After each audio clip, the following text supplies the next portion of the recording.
Amados hermanos, amigos, familia, qué gusto estar con ustedes en este hermoso día. Como siempre suelo decirlo, cada día usted y yo hemos resucitado, amanecimos vivos, bendito sea nuestro Dios. Te invito a que adoremos. Padre amado, te damos muchas gracias por este regalo que a diario nosotros experimentamos.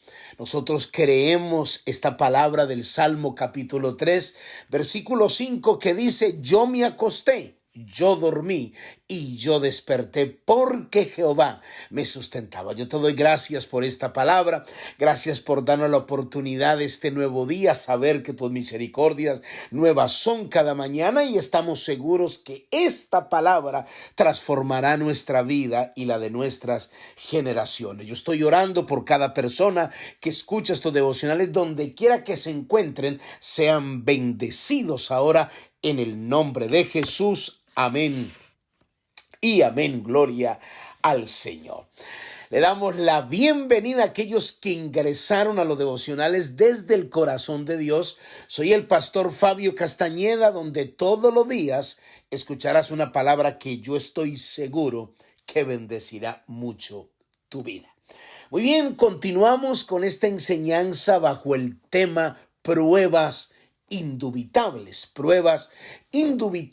basado en Hechos capítulo 1, del versículo 1 hasta el 11. 11 versículos leímos el día de ayer. Obviamente no los voy a leer, solo voy a leer el versículo 3 para respaldar el título que le di a esta enseñanza: pruebas indubitables. ¿Por qué le llamé así? Porque escuche lo que nos dice la palabra del Señor en Hechos capítulo 1, el versículo 3. A quienes también, después de haber padecido, se presentó vivo con muchas pruebas indubitables, apareciéndoseles durante 40 días y hablándoles acerca del reino de Dios. Estas son palabras de Lucas hablándole a Teófilo.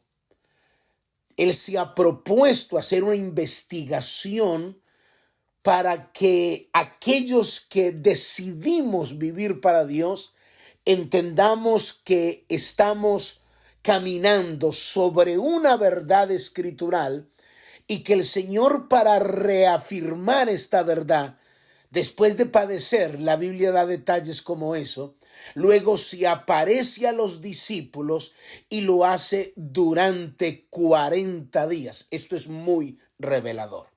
El día de ayer le hablé y estuvimos interpretando un poco Juan capítulo 3, versículo del 16 al 21, donde hablábamos y decíamos que de la credibilidad que tú tengas a esta revelación y a esta palabra, obviamente depende tu salvación, porque si decides no creer en el Señor, entonces, según lo que dice la palabra, vamos a ser condenados. Es lo que dice la palabra. Ahora, permítame hacernos la pregunta. En el versículo 3 que acabamos de leer, Jesús tuvo que aparecérsele a los discípulos durante 40 días. Y la palabra dice con pruebas indubitables. Yo me pregunto, cuando leí esta porción de la Escritura, me hice la pregunta: ¿será que no fue suficiente los 3 años y medio que Jesús estuvo con ellos? A pesar de los 3 años donde Jesús les estuvo ministrando, viendo milagros, viendo señales, palpando, escuchando, tocando la gloria de Dios. ¿Y por qué? ¿Por qué Jesús tuvo que aparecerle con pruebas indubitables? Entonces me fui a investigar el término indubitables y lo voy a leer como lo define el diccionario. Mire lo que dice: el término indubitable, que procede del vocablo latino indubitabilis, hace referencia a aquello que no se puede poner en duda. El verbo dudar, por su parte, alude a desconfiar de algo o de alguien, a no de algo o de alguien, o a no decidirse por una cosa u otra. Lo indubitable, por lo tanto, escucha esto, lo indubitable, por lo tanto, no acepta dudas, ya que por sus características o propiedades resulta confiable, preciso, exacto o certero. ¡Wow! Solo con esa definición del diccionario uno se queda sorprendido cuando Lucas le está escribiendo a la iglesia y diciéndole, él se tuvo que presentar con pruebas indubitables, o sea, con pruebas confiables, precisas, exactas, certeras, que no hay ninguna clase de duda, porque Jesús tiene que estar seguro que sus discípulos entiendan esta revelación. Ahora, yo pregunto, ¿por qué Jesús decide aparecérsele a los discípulos? ¿Por qué no se fue de una vez? Ya fue suficiente. ¿Por qué no fue subido, como dice la Biblia, llevado al cielo de una vez? ¿Por qué tuvo que esperar 40 días más después de haber resucitado? Yo le preguntaba al Señor, ¿por qué? ¿Por qué? Entonces el Señor colocaba en mi corazón al analizar la historia de estos 11 versículos. Entonces permítame humildemente darle algunas razones por las cuales yo creo que Jesús decide aparecérsele a los discípulos. Número uno, porque ellos tenían que estar seguros de la responsabilidad del mensaje de Dios que portaba. Y al ver a Jesús resucitado, eso les daba seguridad, mayor confianza, reafirmaba la fe. ¿Por qué es necesario esto? Porque el evangelio de Dios, escuche lo que le voy a decir, por favor.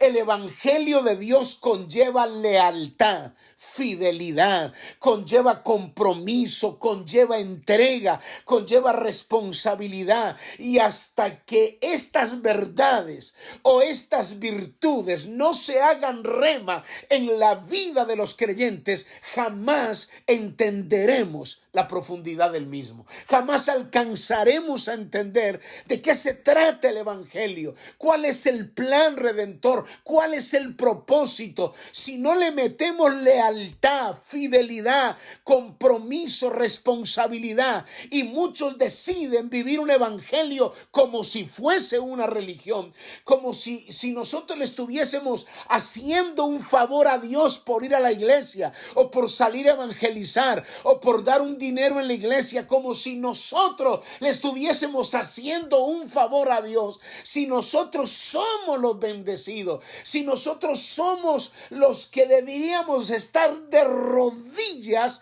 constantemente rindiendo nuestra vida a Dios, pero hasta que no entendamos esta responsabilidad, entonces no daremos la vida por el evangelio. Lo abandonaremos por cualquier niñería, lo abandonaremos por cualquier mal testimonio, lo abandonaremos por cualquier traición. No soportaremos las crisis porque no hemos entendido la profundidad de esta responsabilidad. Entonces Jesús se aparece a aquellos hombres comunes, normales, que frágiles como nosotros, pero cuando entendieron el alto nivel de compromiso el evangelio, se hicieron matar por el evangelio.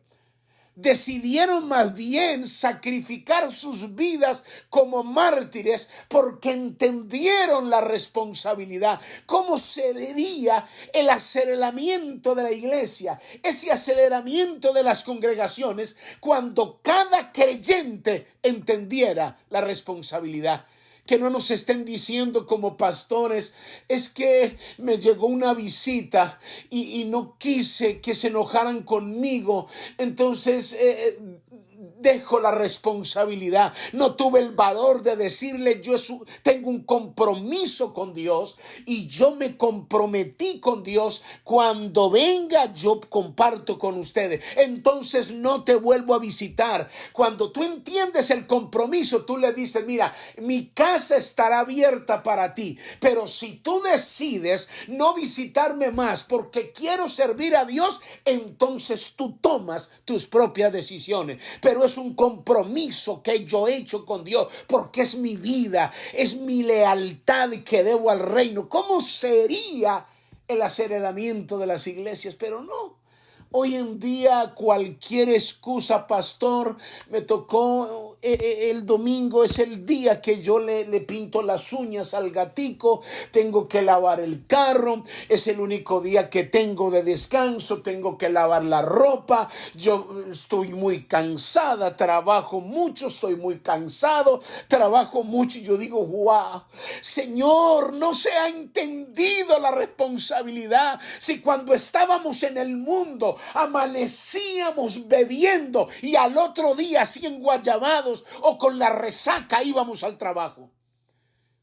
Íbamos al trabajo fieles a Satanás, pero nos convertimos al evangelio y nos volvemos tan frágiles. Entonces era necesario aparecerse durante 40 días con pruebas innegables para que ellos entendieran y dijeran, esto es una verdad, esto es una realidad, pues daremos la vida por él. ¿Qué dice la palabra en Mateo capítulo 5, versículo 13? Miren la responsabilidad que Dios nos asigna. Vosotros sois la sal de la tierra. Iglesia, entendamos esto. Vosotros sois la sal de la tierra. Pero si la sal se desvaneciere, ¿con qué será salada? En otras palabras, ¿con qué se para la corrupción?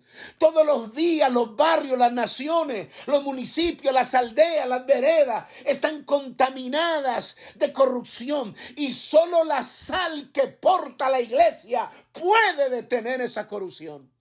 Pero si la sal se desvaneciere, dice la Biblia, no sirve para nada, sino para ser echada afuera y hollada por los hombres. Note el alto nivel de responsabilidad.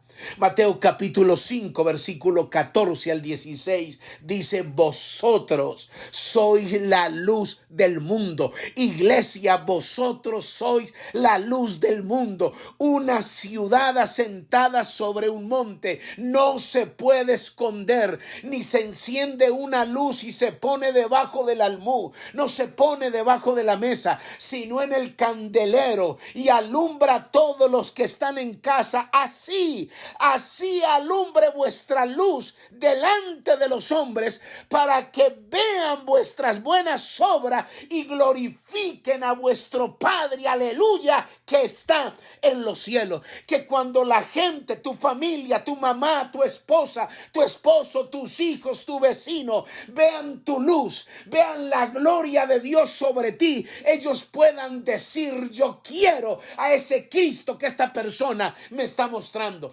Note la responsabilidad de la iglesia. Hay un mundo lleno de tinieblas, destruyendo la juventud, destruyendo los hogares. ¿Y dónde está la iglesia? Alumbrando debajo la mesa. Es necesario que nuestra luz se coloque sobre el candelero y comience a alumbrar los barrios, los territorios, las ciudades, las aldeas, para que cuando vean esa luz la gente diga, yo quiero al Cristo que ellos adoran. No que la gente diga, ir a la iglesia para ser como esa persona, yo no quiero. No, mis amados hermanos. Por eso el evangelio conlleva lealtad, fidelidad, compromiso, entrega, responsabilidad.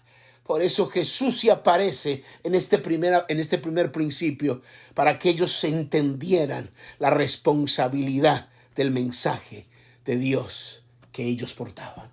Padre, yo te doy gracias por esta palabra. En el nombre de Jesús, amén y amén. Muy bien, mis amados hermanos, amigos, familia, cuídense mucho. Bendiciones. Bye, bye.